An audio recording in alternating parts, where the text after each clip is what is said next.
Assalamualaikum warahmatullahi wabarakatuh. Saya Alif Kurnia Utami dari kelas 12 MIPA 1. Di sini saya akan mempresentasikan materi tentang dimensi 3. Di sini saya menggunakan bangun ruang kubus. Kubus merupakan bangun ruang yang dibatasi oleh 6 bujur sangkar yang saling kongruen. Keenam bujur sangkar disebut sisi kubus, dan garis yang menjadi perpotongan dua sisi kubus disebut rusuk kubus. Kubus memiliki 12 rusuk yang sama panjang. Sini titik pada kubus itu terletak pada A, B, C, D, E, F, G, dan H. Untuk rusuk pada kubusnya A, B, B, C, C, D, A, D, AE, DH, BF, CG, EF, EH, HG, dan FG. Untuk diagonal bidang atau sisi pada kubus AC, BD, AH, DE, EG, FH, BG, dan CF. Untuk diagonal ruang pada kubus AG, DF, BH, dan CE. Di sini jika panjang rusuk suatu kubus A cm, maka panjang diagonal bidang atau sisi pada kubus A akar 2. Jika panjang rusuk suatu kubus A cm, maka panjang diagonal ruang pada kubus A akar 3. Selanjutnya, di sini kita menggunakan rumus teorema Pythagoras. Yang pertama, C kuadrat plus A kuadrat plus B kuadrat menjadi C sama dengan akar A kuadrat plus B kuadrat. Yang kedua, A kuadrat sama dengan C kuadrat min B kuadrat menjadi A sama dengan akar C kuadrat min B kuadrat. Yang ketiga, B kuadrat sama dengan C kuadrat min A kuadrat menjadi B sama dengan akar C kuadrat min A kuadrat. Selanjutnya, kedudukan titik, garis, dan bidang dalam ruang. Yang pertama, kedudukan titik terhadap garis. Sebuah titik dapat terletak di sebuah garis atau di luar garis. Jika titik terdapat di sebuah garis, maka jarak titiknya 0. Dan jika titik terletak di luar garis, jaraknya dihitung tegak lurus terhadap garis. Contoh, pada gambar di atas diketahui sebuah titik B terhadap garis G. Titik B memiliki jarak terhadap garis G sejauh garis putus-putus atau B ke B aksen, di mana B aksen merupakan proyeksi tegak lurus titik B pada garis G. Selanjutnya, yang kedua, pada kedudukan titik terhadap bidang. Sebuah titik dapat terletak di sebuah bidang atau di luar bidang.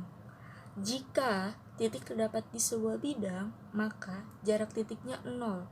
Dan jika titik terletak di luar bidang, jaraknya dihitung tegak lurus terhadap bidang. Contoh, pada gambar di atas diketahui sebuah titik P terhadap bidang V, titik P di luar bidang V, sehingga memiliki jarak terhadap bidang V sejauh garis tegak atau P ke P aksen, di mana P aksen merupakan proyeksi tegak lurus titik P pada bidang V. Yang ketiga, kedudukan garis terhadap garis. Dua buah garis dapat dikatakan sebagai berikut. Pertama, berpotongan. Jika kedua garis bertemu di sebuah titik. Yang kedua, berhimpit. Jika seluruh titik yang dilewati garis G juga dilewati garis H. Yang ketiga, sejajar. Jika kedua garis berada pada bidang yang sama dan tidak akan bertemu pada suatu titik. Yang keempat, bersilangan. Jika masing-masing garis berada pada bidang yang saling bersilangan tegak lurus. Di situ ada contoh gambarnya ya. Yang pertama satu, garis G dan H berpotongan di titik A. Yang kedua, garis G dan H berhimpit. Yang ketiga, garis G dan H sejajar. Yang keempat, garis G dan H bersilangan. Selanjutnya yang keempat, kedudukan garis terhadap bidang.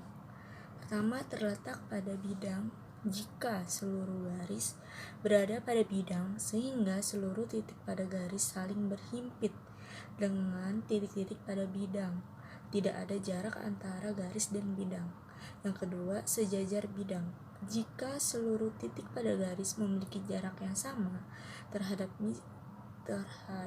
misal jarak titik A di garis terhadap titik A aksen di bidang adalah sama dengan jarak titik B di garis terhadap titik B aksen di bidang. Yang ketiga, memotong bidang. Jika garis dan bidang saling tegak lurus. Di situ terdapat contoh gambarnya. Yang pertama, garis terletak pada bidang. Kedua, garis sejajar bidang. Yang ketiga, garis menembus atau memotong bidang. Yang kelima, kedudukan bidang terhadap bidang. Pertama, berhimpit. Jika seluruh titik yang ada di bidang alfa berada pada bidang beta. Yang kedua, sejajar. Jika seluruh titik pada kedua bidang berada pada jarak yang sama. Yang terakhir, berpotongan. Jika kedua bidang bertemu di sebuah garis. Situ terdapat contoh gambarnya. Gambar A itu berhimpit, gambar B sejajar, dan gambar C berpotongan. Selanjutnya kita ke contoh soal. Di sini saya mengambil contoh soal dari modul mozaik halaman 18 nomor 9. Diketahui kubus KLMN OPQR dengan rusuk 12 cm. Jika T titik tengah ruas garis PR, jarak dari titik O ke garis KT adalah. Di sini kita akan menghitung jarak dari titik O ke garis KT, di mana T merupakan titik tengah dari PR. Di sini kita mendapatkan segitiga siku-siku OKT, di mana siku-siku terdapat pada titik O, dan jarak dari O ke garis KT sama dengan garis panjang yang kita kasih nama X. Selanjutnya, karena OT setengah diagonal sisi, maka setengah kali rusuknya 12 cm, setengah kali 12 akar 2 sama dengan 6 akar 2 cm. Kita telah menemukan OT yaitu 6 akar 2. Selanjutnya kita mencari KT. Kita menggunakan rumus teorema Pythagoras, yaitu akar 12 kuadrat plus 6 akar 2 kuadrat sama dengan akar 144 tambah 72 sama dengan akar 216. Akar 216 itu 6 akar 6 cm. Kita sudah memperoleh KT yaitu 6 akar 6 cm. OK itu rusuknya 12 cm. Selanjutnya, setengah kali OX kali KT sama dengan setengah kali OT kali OK. Karena ini setengah sama setengah, jadi kita coret. Jadi OX 6 akar 6 sama dengan 6 akar 2 kali 12. 6 sama 6 kita coret, jadi OX sama dengan 12 akar 6 per akar 6. Ini kita kali sama, jadi kali akar 6 per akar 6 memperoleh hasil 12 per 6 akar 12. Karena 12 per 6 itu jadi 2 kali 2 akar 3 dan hasilnya 4 akar 3 cm. Sekian presentasi dari saya. Wassalamualaikum warahmatullahi wabarakatuh.